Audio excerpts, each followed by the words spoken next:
Hi everyone, so my name is Claire Dooley and I am the technical manager for this session, on mapping food systems and food environments, chaired by Christine Blake. Thank you for taking part in ANH2022. We're looking forward to a very informative and interesting session and discussion today. A quick reminder that all the conference materials and program can be found on the ANH website. So thanks very much, and I will hand it over to Christine. Great, thank you, Claire, and welcome all to this fantastic session that the ANH team has put together. Today we'll be learning a lot about mapping food system and food environments from a variety of perspectives. Have 5 great speakers. Because we have 5 instead of 6, we've decided to allow some time for questions after each speaker if there is enough time. So if you have a question for a particular speaker, go ahead and enter it in the chat box right away. And if we're on time and on schedule, we will go ahead and allow the speaker to respond to that question right after their talk. We should have a good 10 to 15 minutes at the end as well for group discussion and to address any other questions. So without further ado, I'd like to turn it over to our first speaker, Lucia Segovia de la Rivera. I hope I got close to that. We practiced earlier, but I need more, I think. So Lucia, if you want to go ahead and share your screen, and I will mute and turn it over to you. Hi, everyone. So my name is Lucia, and today I'm going to present the result of a scoping review on food composition data to estimate dietary intake of calcium, iodine, iron, selenium, and zinc in Sub-Saharan Africa. So food composition tables, together with food consumption data, are valuable tools to identify and characterize dietary micronutrient status and to inform intervention to alleviate deficiencies. However, mineral concentration of food varies, especially due to environmental factors such as soil type or pH, with potential large effect on dietary macronutrient intake and risk of deficiency, particularly in contexts such as region in Sub-Saharan Africa, where dietary diversity is low and food systems are highly localized. However, geographic information is seldom included in food composition tables. So the objective of our review was to identify published food composition tables or databases for use to assess dietary intakes of calcium, iron, iodine, zinc, and selenium in Sub-Saharan Africa, and to assess the geographic information accompanying those food composition tables. So to do so, we conducted a scoping review where we searched 4 online databases and 4 online resources to identify studies that report the use of food composition table or standalone food composition table for use in Sub-Saharan Africa, and that reported at least one of the previously mentioned minerals. From the search, we extracted a list of food composition table, and from those, we selected only the most recent and accessible ones for each geographic location. And then we extracted the mineral content and the geographic location of the samples when available for a selection of items in each food composition table. So from our search, we identified 19 food composition tables that met the requirement, 16 food composition tables that cover 13 countries, nationally or subnationally. Then 2 food composition tables that were developed for use into region, Western and Eastern Africa. And then 1 that was designed to cover the whole continent to divide by region. So we can see in this map that they have clear disparities in the coverage between countries and regions. Then similarly, we check the mineral data available. We can see that iodine and selenium were only available in 5 and 7 food composition tables respectively. And then if we look at the availability by food category, we could see again that the data available for iodine and selenium are quite sparse compared with calcium, iron, or even zinc. So those are very important gaps, but we were actually interested in the data available. And for those values that were reported, what type of data they were using and where they were coming from. We can see in this graph that most of the values that we evaluated were borrowed or imputed from other food composition table for use in Africa for all the 5 minerals, followed by food composition table for use from outside Africa, for all except for selenium, which most of these values were also analyzed and reported in other publications. But then when we look at the actual location of these individual food composition table, we could see, like, for instance, On the top, we can see Central and Eastern Uganda food composition table. All the values that we study were coming from imputed value from outside, from food composition table from outside Africa, particularly from the US. Or if we see in the bottom, we can see the Zambia food composition table that reported that most of the values were imputed from food composition table from Africa, particularly the older version of the food composition table for Zambia, and also a small amount of value were coming from analytical values specifically for the food composition table. Or also we could see like the regional Africa food composition table that most of the values were imputed from other food composition table for use in Africa. But because we were interested in the actual location of the values, we need to dig a bit deeper. So in this graph, we can see the food composition table that reported using values from other food composition table from Africa. And then again, if we look at the top, we can see the Eastern Africa food composition table that reported the using values from African food composition table and a Kenya food composition table. However, when we look at the values in those food composition table, we were unable to really identify the origin of the values. And similarly, as I mentioned before, in the Zambia food composition table, most of the value were coming from the older version of the Zambia food composition table. And similarly, we couldn't identify the origin of the values. So from all the values that reported the use of food composition table from Africa, we only could identify the origin of one value from the Mozambique food composition table that was actually from Mozambique. The rest were unknown, either because of the food composition table were inaccessible, so we couldn't access the actual food composition table, or when we could access it because the way they report the data and the metadata preclude us from really actually identification the source of the values. So therefore, we can conclude that major gaps affected countries in Middle and Southern Africa particularly, and also for selenium and iodine were in all countries.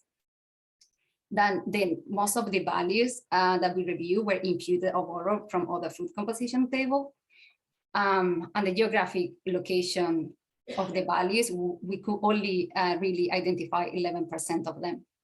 And this was because the documentation and metadata were insufficient for the identification of the geographic location and the quality assessment of the mineral. And therefore, estimations of dietary micronutrient intake used to inform policy should be considered, considering the current uncertainty around food composition data. And finally, we hope that food composition data reporting and documentation should aim to be transparent and fully reproducible in the future. With this, I also want to thank my supervisors from a PhD, so Edward Joy, Ellen Ferguson, and Claire Dooley, and also the rest of the teams from MAPS. Thank you very much. Great, thank you. We can move on to our next speaker, Veronica Tree. Over to you. Hello, everybody. I'm a research associate at the International Initiative for Impact Evaluation, and I'm going to present our first ever living evidence gap map on food systems and nutrition. So in terms of what I'll be talking about, what is the living evidence gap map? And then I'm also going to talk about what the latest research in food systems and nutrition shows us, like what we found out while creating this evidence gap map. So and as I'm sure you're aware, there's a huge evidence base in the food systems and nutrition field, and it keeps on growing. So it's very important for policymakers and researchers to find a quick and easy way to identify studies of interest. The serious answer to that issue are evidence gap maps. So an evidence gap map is a research tool that systematically collects and presents all available impact evaluations and systematic reviews of impact evaluations on a given topic. So what does it look like? Something like, so this is like a schematic version of it. But basically what we do is we map studies depending on the intervention to evaluate and the outcomes to measure. For example, study A here evaluates intervention 1 and measures outcome 1 and outcome 3. So we put that in the map here. So for example, you're interested in intervention 1, you can just go through this row and find all studies that evaluate that specific intervention. So that's one use of an evidence gap map, to find studies of interest to you. And then the other use of an evidence gap map is to identify areas where there hasn't been a lot of primary research. For example, here, for intervention 2, there has not been any study done that evaluated it measuring outcome 1. So that's data used for researchers to identify where new research is needed. So this is what an evidence gap map looks like in principle. And then what is a living evidence gap map? Evidence gap maps are created for a process that's very similar to that of a systematic review. So there's a systematic search of academic databases and query literature to identify new studies. Then those get screened using rigorous inclusion-exclusion criteria. Then we assign those to the frameworks. We call it data extraction. We put those in like the little boxes that I've shown before. And then usually there's like a report that is written where we quantify our results and share what we've learned. So this is the process to create an EGM. And now with a living EGM, to go through this process every 4 months. So every 4 months, we do a new search to identify new studies, and we put those in our EGM. So the advantage of having a living EGM, of course, is to always have access to the latest research, and you can always be sure that our food systems nutrition EGM is up to date and gives you the latest studies. So this is what that looks like. This is not a schematic version anymore. This is how it looks like on the website. And of course, the number of studies changes as each update is done. We're currently on our 3rd update, so we've done 2 already. And here you can see again, for example, here I was interested in studies that evaluate farmer field schools and measure food insecurity measures. If you click on that box, you can get a list of all the studies that are evaluations of farmer field schools measuring food insecurity measures. So that's our living food systems and nutrition EGM. So what did we run during this update? Which direction is the research moving in? To explain that, let me go back to the original food systems nutrition EGM. So that's the one that we base our updates on. That's 3A's largest ever EGM with 2016 studies. So it's a huge evidence base. And it covers studies from 2000 to 2021, early 2021. And the main interventions that we found where there's a big evidence base are, for example, supplement provision or fortification. And then there were also quite significant gaps, for example, in interventions supporting women's decision-making or measures of women's empowerment outcomes, governmental price manipulations. There were certain areas where there were not a lot of studies yet. So how did that change during our updates? So since the original EGM from early 2021, we have identified 156 new studies that represents about 8% of the total number of studies. So the field is growing quite a lot. There was continued growth of well-represented interventions, such as peer support and counselors, classes, and supplement use supervision. What was interesting was that there was a reduction in the reliance on experimental designs from 80% to 67%. So people are less likely to use RCTs and more likely to use difference in difference or instrumental variable estimations, for example, to estimate impact. And then if we specifically look at gaps that have been previously identified, we can look at this table. So here you see the number of studies in the original EGM and then how many were added during the updates for specific categories. So what we did is we basically put all of our interventions in big buckets like domains, food supply, food environment, and consumer behavior. And you can see that in the original EGM, consumer behavior was the least studied type, like the intervention domain. But now during the research update, we added 32 new studies, which are just as many as for food supply. So there's a bit of a shift in the direction of consumer behavior intervention evaluation.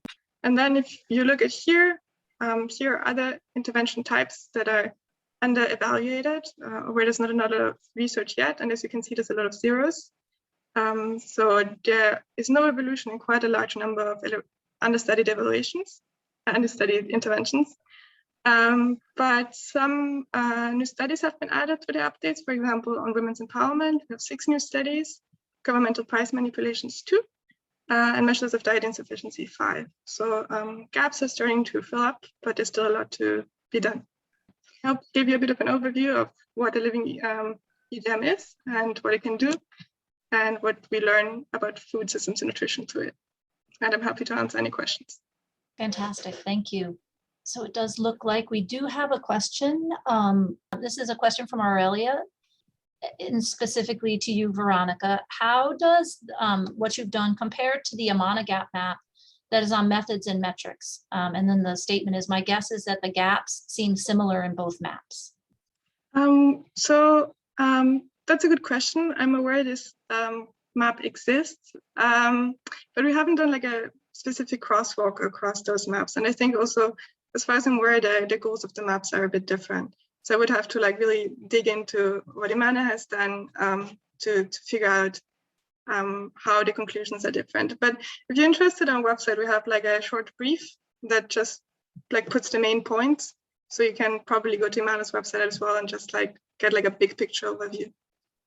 Seems like that might be an interesting comparison to take a look. That's an interesting question. And Kelly Parsons adds very interesting presentation. She says, how is the evidence map disseminated, translated for policymakers? So with each evidence gap map, we write a brief that's like, I think 2 pages, where we just have the like main insights that we found from the evidence gap map that exists for our original EGM. And then for each of the updates, we have short notes on our website where we kind of explain what has changed since the last update. So those are like the most, digestible information products that we create that are like easy to read, understand, and put into practice. Excellent. If you don't mind, I'd like to ask Lucia if you would join for just a second. There are 2 questions that were posed for you right as you finished. I see you addressed one. Would you like to go ahead and address it to everyone, just in case they didn't see the chat? I'll briefly read it. It's from Maria Helene Carignan, and asks whether you have any evidence or estimation of potential effect of using food composition data from outside the country of interest. And did you see any instances where nutrient composition is impacted in such a major way that it impacts actual dietary adequacy? Big question. Yeah, so we know from like the maps that I show in one of my first slides that there is a difference, and you can see difference within the same country, that what areas were high in selenium or low in selenium, that you could see an impact when you estimate. But also if you, for example, read the paper from Wessel, the one on my first slide map, they use like 3 different food composition tables, and they actually pick one that was like in between, because each of the food composition table were like yielding different results. So yes, there is an actual, but it will be also depending on the nutrient that you are looking at, I would say. Like for minerals is something that is very important, I think, the location. Maybe not so for others. Okay. I hope that answered the question. Thank you. Thank you to our first 2 speakers, Lucia and Veronica. The conversation will be ongoing. Keep typing in the chat. We'll come back to any other questions for the first 2 speakers at the very end. We're now going to turn to our 3rd speaker in the series, Haneen Tawil.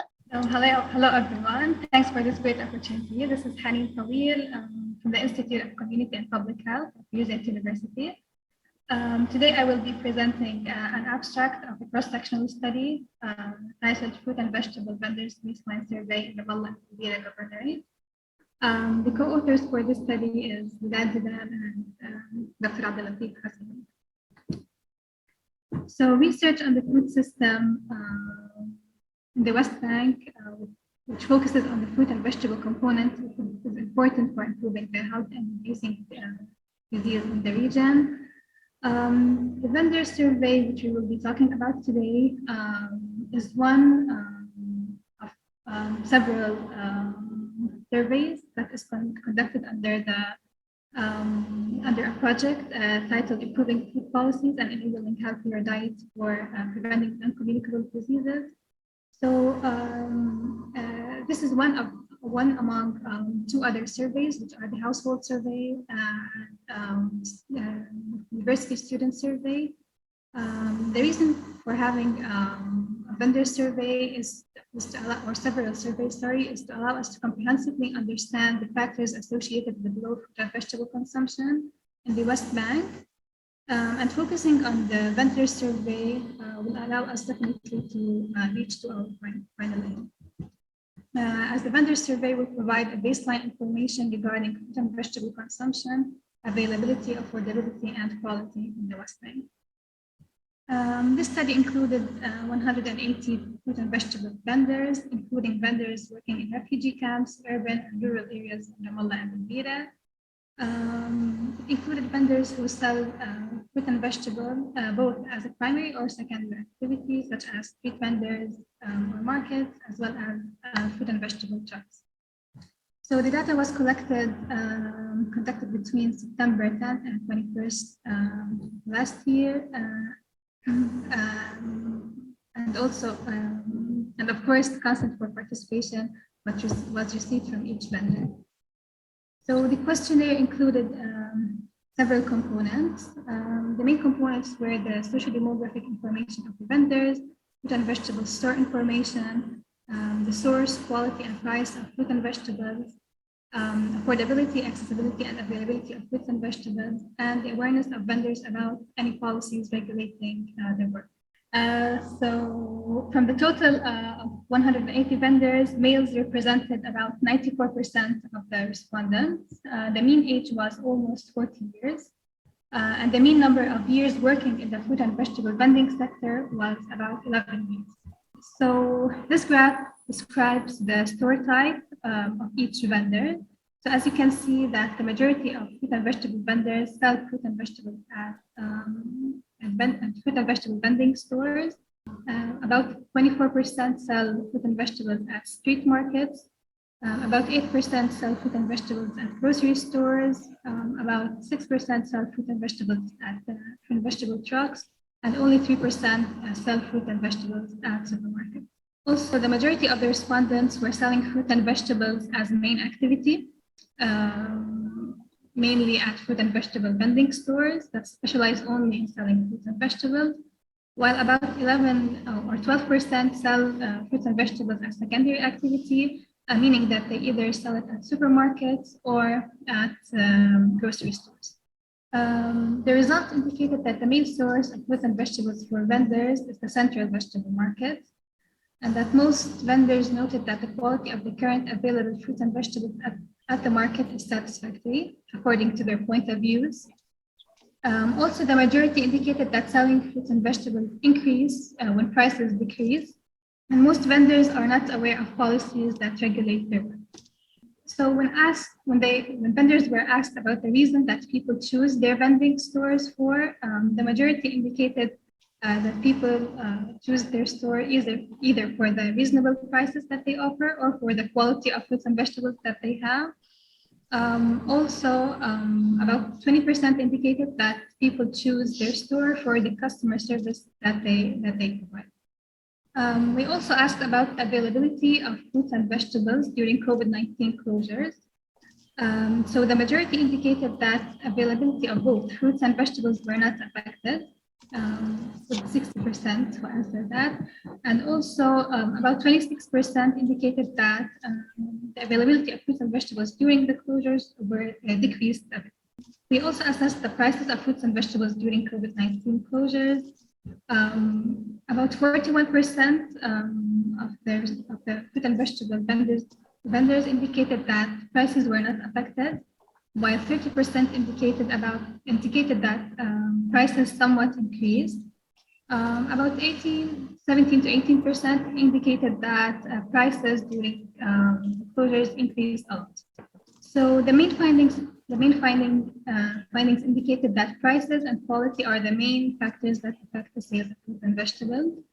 Most vendors stated that prices increase, if any, as a response to the increase in prices of wholesale suppliers. It was also noted that the sales of fruits and vegetables increase at periods which salaries are available, which makes it possible that affordability is an important factor when it comes to increasing consumption and should be considered for future intervention to increase fruit and vegetable consumption. Also, it was noted that some policies exist, but there is an implementation gap where vendors are not aware of their existence. Also, when setting policies, both fruit and vegetables and consumers should be considered and notified about the new. Great, thank you, Haneen. That was very interesting. I do have a question for you. Is there any mention of trust or food safety in the concept of quality that you list as one of the primary drivers of which vendor people use? Do people bring up safety or cleanliness or anything along those lines? Yes, we asked about the safety issues. However, it was not the main focus of the study. So the results were not indicated in this abstract. However, most of the vendors indicated that they don't know and they don't have like the knowledge about safety issues regarding fruit and vegetables that they buy from wholesalers and therefore sell to individuals and families. Thank you. I have a question. Well, I'm wondering, do most of these vendors strictly sell fruits and vegetables, or do they sell other non-fruit and vegetable food products in addition? Yeah, so about the majority of them sell only fruits and vegetables. The exact percentages are, yes, about 88% sell only fruits and vegetables from the vendors that the study was based on, and about 12% sell both fruits and vegetables and other types of foods. So, which means that they mainly sell fruits and vegetables either at grocery stores or at supermarkets. Okay, thank you. I do see another question here, and this is from Anouise Hilberink. She asked how you had classified the vendor types, for example, using an existing typology, or did you define this beforehand with the research team? And are these the types of vendors where, and you answered part of this, where most consumers buy fruits and vegetables, but the first part, how did you classify the vendor types? So actually for both, it was mainly, through seeing where they sell, because we actually visited the stores or the actual place where they sell fruit and vegetables, either fruit and vegetable trucks or supermarkets. So it was mainly through, that we actually saw where they sell. Okay, great. Great. So you derived your own classification system. Great. And these are the only classifications that we have here. Fantastic. And it looks like Nalupa, the question as well. She said, can you please remind when the data were collected first? And then do you have a sense of how quickly or not things change for the vendors over time? For example, if they change what they sell or their prices or their locations or activities. The data was collected in September last year. So September 2021. Okay. And regarding the change,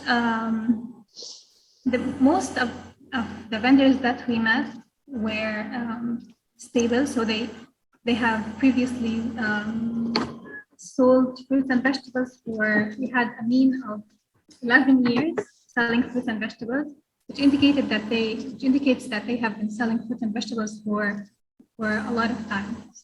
And the third part of the question was about, how quickly things change over time. The third part of the question was, do you have a sense whether vendor behavior or activities are changing more recently because of rising food prices, like since the time that you collected the data? So actually what we are seeing is that more fruit and vegetable vending stores are opening. I'm not sure what's the reason for that. However, regarding the other part of the question, because what about the prices? That the prices are increasing. I think this would mostly affect, consumers. I don't see that, places are closing due to lower consumption from the consumers. But probably we should address this in future, research. Okay. But not asking this specific research. Great. Well, thank you. We now have time for our fourth presenter.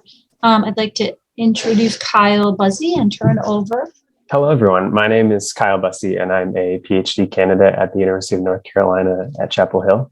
And it's my privilege today to share with you on behalf of my co-authors at the University of North Carolina, Chapel Hill, as well as those at CFK Africa in Nairobi, the results of our recent study of food vendors and the obesogenic food environment of an informal settlement in Nairobi, Kenya.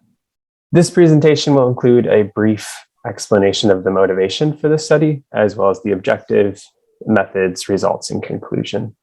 Informal settlements, often referred to as slums, are residential areas that are typically urban or peri-urban and may lack many basic services like running water, and where residents frequently squat or rent land informally.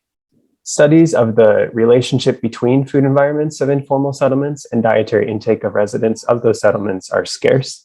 However, these food environments may be unique from those of other more formal neighborhoods or communities and are likely to play an integral role in the dietary intake of individuals who live in them because of limited access to foods beyond the borders of the settlement and the lack of the tools or other resources required for own production of food. Consequently, residents may be reliant upon the food sold by vendors operating within the informal settlement. Despite their potential importance for the diets of residents, food environments of informal settlements have received little attention overall in the food environment literature. And this is particularly true for the region of Sub-Saharan Africa, where food environment research remains relatively scarce, as evidenced by the figure shown here, which was published in a recent systematic review by the research group led by Christopher Turner. The small number of studies of food environments of informal settlements may be due in part to the many challenges of collecting information about food sold in these settings, given the high mobility of many of the food vendors and the informality of many of those vendors. To address the gap in our understanding of food environments of informal settlements in Sub-Saharan Africa, we sought to characterize the food environment of an informal settlement in Nairobi, Kenya, according to the obesogenic properties and spatial distribution of its informal vendors. The informal settlement selected for this study was Rivera, which is one of the most densely populated informal settlements in Sub-Saharan Africa, and also the location of CFK Africa, our partners in this work. And Rivera is located just outside of Nairobi city center. Like other informal settlements in the region, there is a high rate of unemployment among Rivera residents and a lack of access to many basic services and infrastructure. Between the 15th of July and the 9th of August of 2019, we collected GPS location and information about vendor type and food sold from over 500 vendors in Rivera. First, we classified each type of food into 27 discrete categories, and then we classified foods according to their obesogenic risk, or their propensity to promote weight gain. To determine obesogenic risk, we classified foods according to NOVA, a system for classifying foods according to their degree of industrial processing. And then we used an approach developed by Florian Kroll of the University of the Western Cape and his colleagues, classifying foods as either high or low risk and as protective or non-protective with respect to their propensity to promote weight gain. Based on this approach, ultra-processed foods and processed foods high in added sugar, saturated fat, and salt were considered high risk, while unprocessed and minimally processed foods and processed foods low in added sugar, saturated fat, and salt were considered protective. Finally, we classified vendors into one of 4 obesogenic risk groups based on the proportion of food sold that were considered protective and the proportion that were considered high risk. Our approach to classifying vendors in this way is shown in the 2x2 table to the right. For example, if 20% of the food sold by a vendor were high risk, with the remaining 80% being low risk, and 60% of the food sold were protective, with the remaining 40% being non-protective, that vendor would have been classified as low risk protective. Finally, we used descriptive statistics to summarize the types of foods sold by vendors in the settlement. And then we mapped those vendors to identify spatial patterns among vendors, including any clustering in the same obesogenic risk category, which we assessed using univariate K analyses. After excluding vendors with incomplete or missing information about types of food sold, the analytic sample included 456 vendors, more than half of which were stands, tables, or kiosks. The types of foods that were most commonly sold among these vendors were sweets confectionery, raw vegetables, fried starches, and fruits. Nearly half of vendors were classified as low-risk protective, and among these were the many fruit and vegetable sellers in Rivera. However, more than a third were high-risk non-protective, selling mainly ultra-processed foods and other foods high in salt, added sugar, and saturated fats. The distribution of obesogenic risk categories differed according to vendor type. Most of the hawkers and kiosks in the sample were classified as high-risk non-protective, while most of the stands, tables, and restaurants were low-risk protective. The shaded blue areas on this map are the villages of Rivera. And you can see that vendors were predominantly located along major roads and at busy intersections. And in general, vendors appeared to be relatively evenly distributed according to the vendor type throughout the informal settlement.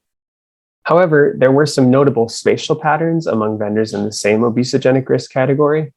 Overall, vendors classified as low risk protective and those classified as high risk non-protective were located relatively close to vendors of similar obesogenic risk. In contrast, those classified as low risk non-protective or as high risk protective tended to be spaced further apart. Much of these differences may be explained by the smaller number of vendors classified into either of these middle two categories. Based on the univariate K analyses, we found that vendors in each obesogenic risk category, except for those in the high risk protective category, were clustered with vendors in the same category. And this clustering of vendors selling mainly obesogenic foods may have implication for the diet quality of residents living proximate to such clusters, which is a question that requires further study.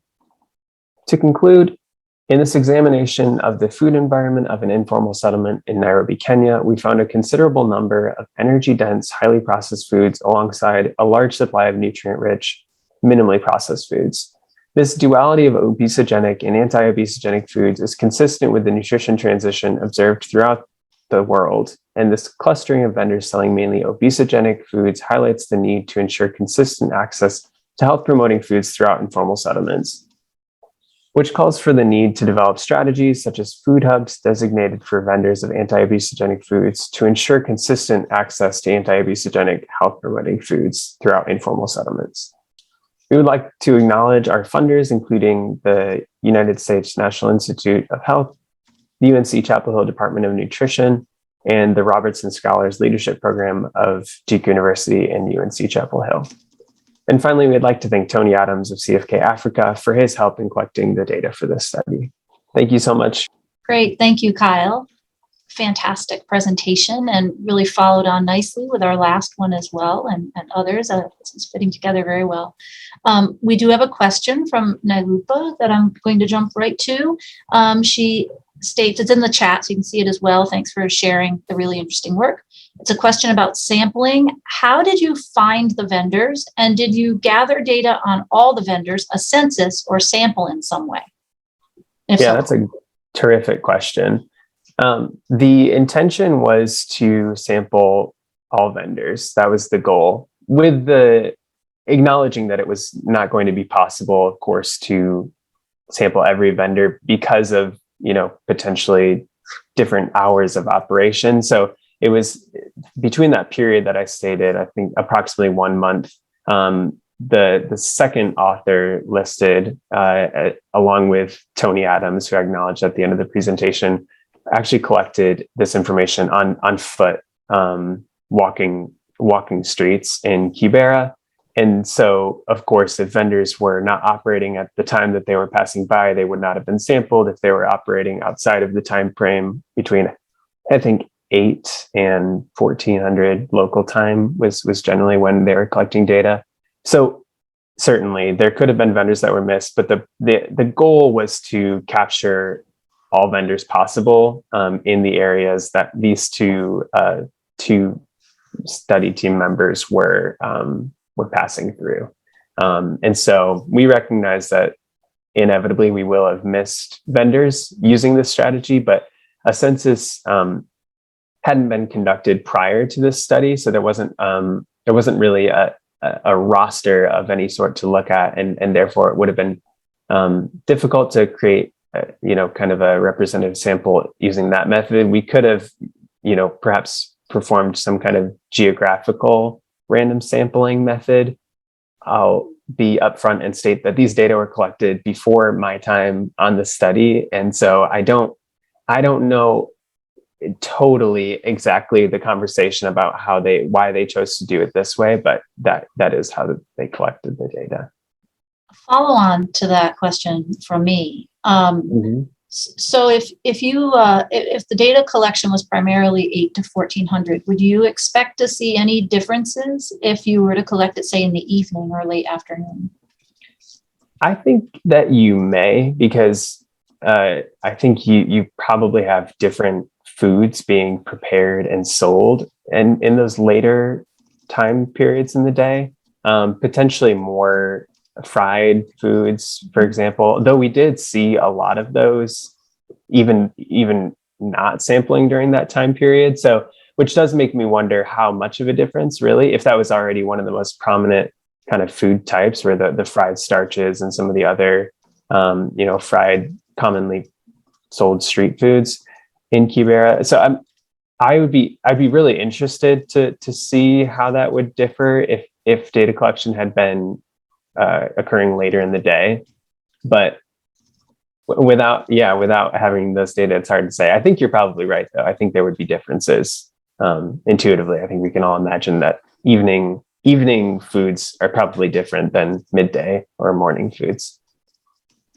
True. Or different audience too, different right. Customers. Yeah, absolutely. Yeah. We have time for one more question that was just posed by Cam Duong. Actually, and I'll pose one, and if we have time, we'll get to the second. If not, we'll hold until after our final speaker.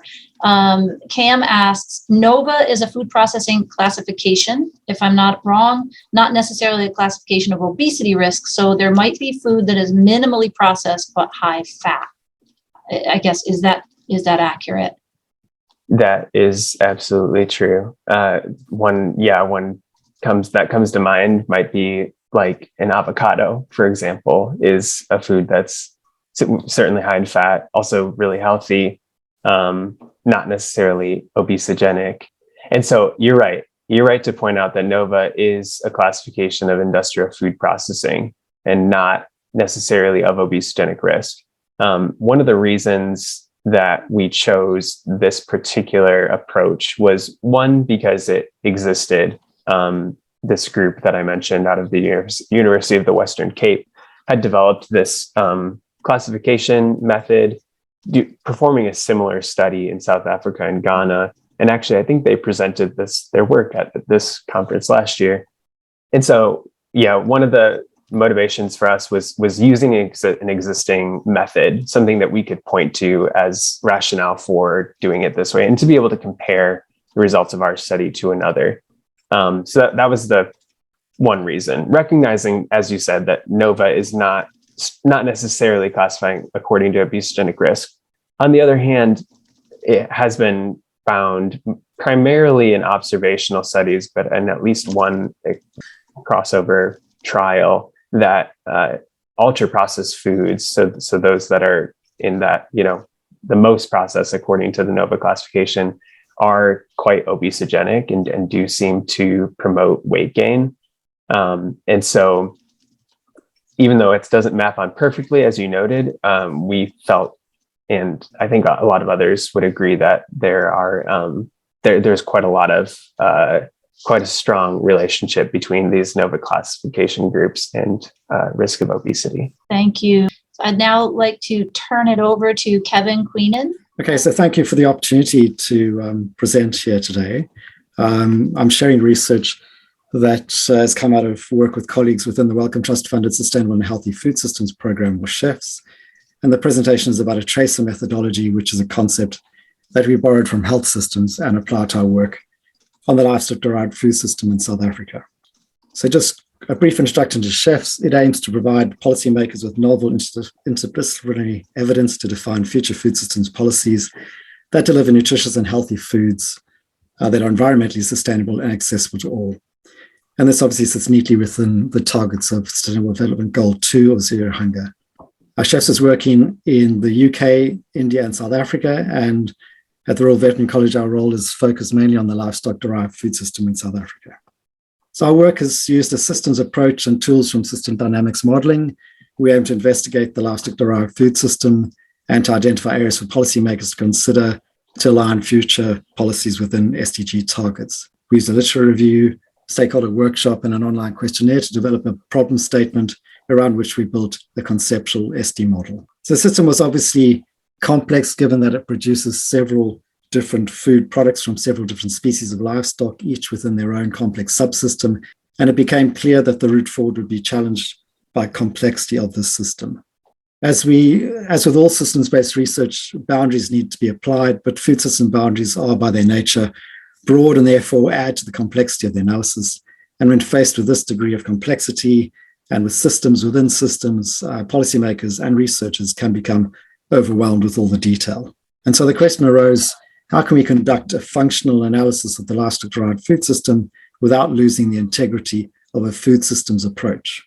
So we then explored the tracer concept as an option to address this. The concept of tracer medicines comes from the WHO's methodology for essential medicine surveys, which is part of their health systems assessment framework. And the list of essential medicines contains close to 300 items, and obviously in resource-poor settings, collecting data on all of these is not always possible. So as an alternative, the concept of using a smaller subset of tracer medicines on which data gathering could focus on was developed. And these tracer medicines are characterized by their importance to patients, their volume of use, their representation at various levels within the healthcare system, and importantly, the conclusions reached from their analysis are considered transferable to other essential medicines on the list. So could we identify a tracer livestock-derived food product with similar characteristics and then conduct a deeper analysis on this while retaining the breadth of our food systems approach and chefs? In other words, within the boundaries of health, nutrition, environmental sustainability, and accessibility. So going back to our findings from the analysis of the livestock-derived food system, we identified commercially produced broiler meat or chicken meat as the suitable tracer for this. It's the most important livestock-derived food with a per capita consumption levels similar to milk, but it obviously has a greater value at the nutrient density level. And in the past 2 decades, as you can see on the graph, the per capita consumption levels of broiler meat have almost doubled, and it now makes up 60% of the average per capita meat consumption, which in itself is the highest in Africa. The commercial system is responsible for over 95% of local production, with imports contributing a further 14% to the total broiler meat that's marketed in South Africa. And although ruminants are in the global spotlight for their greenhouse gas emissions, the environmental impact of commercial broiler production deserves closer scrutiny, especially in South Africa. Broiler production is completely dependent on intensively produced cereal crops for the feed. And in the South African context, this is particularly challenging because there's only 14% of the land in South Africa that is arable, most of which is rainfall dependent and is therefore threatened by climate change. And this land is also obviously under competitive pressure to grow crops to feed a growing human population in the country. So our next step was to do an in-depth analysis of the system behind the commercial broilers. And we used a stakeholder interview and an online questionnaire to develop a qualitative SD model with 4 different interconnected modules. And the model then was presented back to stakeholders for feedback and for validation. And we were asked them to identify areas for policymakers to consider when developing future policies for the broiler system. So just quickly to look at the findings of that work, there was inequality throughout the system. It's dominated by these large-scale commercial broiler producers that retail through a formal retail system with these retail giants, large supermarkets and fast food outlets. And there are entry barriers for the non-commercial and small-scale actors. And these include prerequisites of access to capital, of having technical expertise and a sound business knowledge. And there are also barriers to actually getting inputs and access to markets as well. There's also inequality at the nutritional level, where obviously cheaper broiler products were of much lower nutritional value with potential links to non-communicable diseases and foodborne disease. Our food safety governance was fragmented and lacked coherence, and this was highlighted through the recent foodborne listeriosis outbreak, which was in 2017, 2018. And that was traced back to a processed meat which contained mechanically deboned meat, which included that of broiler origin. And the environmental costs are hidden yet unsustainable in the South African context, as I mentioned, of limited land and climate change. So we then went and reviewed these tracer findings for their transferability back to the livestock-derived food system, in particular the dairy and the beef systems, since they contribute the most significant amounts to the per capita consumption after broilers. So the dairy and beef are similarly dominated by commercial actors that rely on formal retail distribution, and there are also similar barriers to entry for small-scale actors. However, a further and really important barrier for these producers is land access, given that both beef and dairy production requires significant land for production compared to broilers. A similar nutritional inequality exists with beef, which is almost 75% more expensive than broiler meat. So low-income consumers therefore either go without, or they can only afford the cheapest cuts, which include those with much higher fat and lower protein content. Food safety governance similarly affects all beef and dairy products, although imports, which were a significant part of the food safety risk in broiler meat, are less of an issue here because of the much lower levels of imports. Looking at the environmental costs of beef and dairy, they're less hidden, obviously, than broilers, but with 80% of the land being suitable for extensive grazing, extensive production systems should really be explored as an alternative to the current beef and dairy systems. So the current beef system, the majority of beef is finished through grain feeding and feedlots. And with dairy production, the majority of that is on irrigated and fertilized pastures and receiving concentrate cereal feed. So just quickly in conclusion, the tracer concept allowed a focused analysis of a livestock-derived food product with broad food systems boundaries. And policy-related findings from the trace analysis were largely transferable to the beef and dairy systems and to the livestock-derived food system as a whole. And this tracer concept provided an innovative option to gain insights within complex food systems. So just lastly, to acknowledge the team behind this work and also our funders, the Wellcome Trust. Thank you for your attention. Wonderful, thank you. That was a very, very nice way to wrap up this session and really bring home the systems thinking and tie it all together and help us all reconsider how we think about food systems and apply different tools to understanding food systems. But I was wondering from my end, my own question is, you mentioned at the end how using the tracer method allowed for a application of a systems way of thinking to understand this particular market. And I'm wondering where the consumer or demand might fit within a tracer method. So again, the consumer, where the consumer or the demand, sort of consumer demand, or if there is, how that could be sort of incorporated within the thinking of applying a tracer method in this way. Yeah, I guess it's all about setting the boundaries. So the detail I haven't gone into here is the actual system dynamic model that we built had a module which was on the distribution and consumption. That was the whole sort of retail side of the broiler meat that was coming out of the production system. So in that part of the model, we had demand, we had things about the food environment, which you've heard earlier, and how that was driving consumption, and also the variation in the products that came out of the system, going from the healthy skinless chicken breast compared to the deep fried chicken nuggets, etc. So that we had that in the model, and it's all about setting the boundaries for the model in that. Yeah.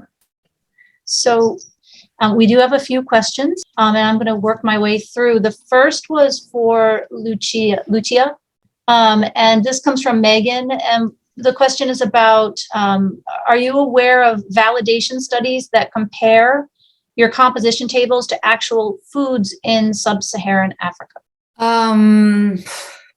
From the top of my head, I can't think of anyone that is recent. There are, I think, one that compare selenium, but I need to check. But there is nothing. I can't remember any like a solid study that actually compare those two, I'm afraid.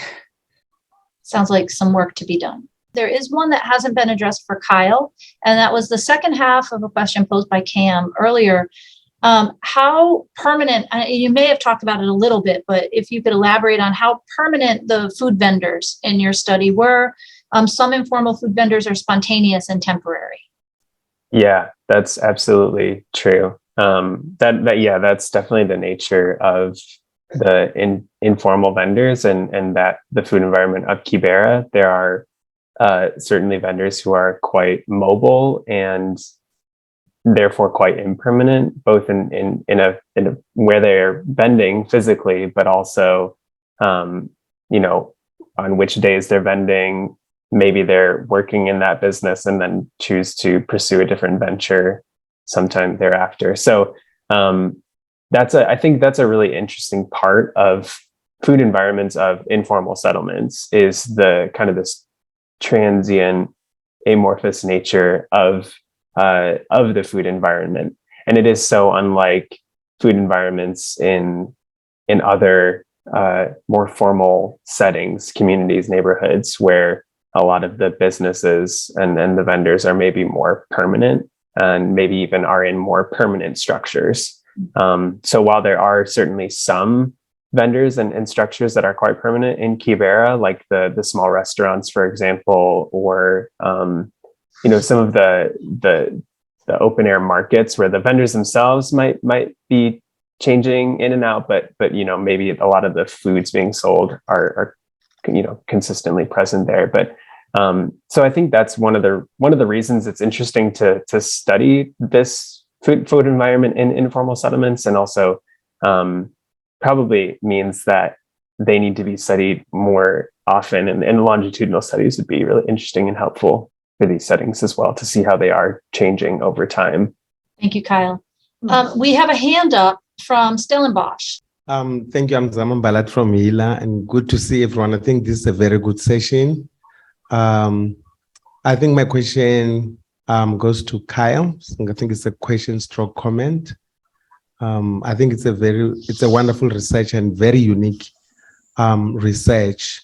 And I get to understand that maybe the research didn't go to that extent, but I'm wondering what's the kind of the advocacy ask or intervention that, because I'm just sensitive that we need to look at the street vendors as our ally, because the work, it's a job, actually. It's not for profit at the main. It's for survival and for feeding the kids. So I do believe they can adapt and adjust based and like this is the target group that we can easily, for me, I see them as a low-hanging fruit, and it's important that we collect the data from them so that we can, when we advocate for an enabling food system, that actually must actually incorporate street vendors, because they are not driven by profit. And I think for me, the biggest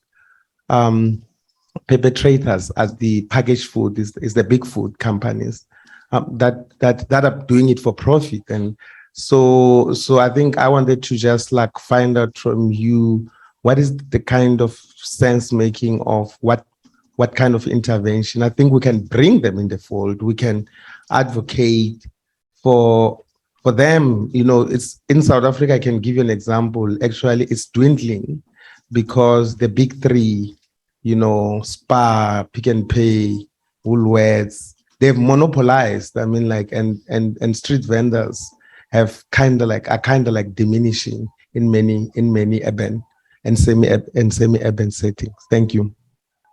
Yeah, thank you. That's a really important point that you're making, and a really helpful comment. And it's something I've thought about a lot. About something I've spoken with my co-authors about. You know, what is kind of the take-home message from this research and these findings, and also before even, you know, undertaking this analysis, what was the point of it all? And I think you're right. It is, with these findings, it's important to advocate, to put forth some kind of idea or solution that might both ensure the continued operation of these vendors, while also perhaps improving the quality or the healthfulness of the foods being vended. So one thing I think I mentioned really briefly on maybe my conclusion slide was, you know, the idea of maybe establishing food hubs or places that are designated for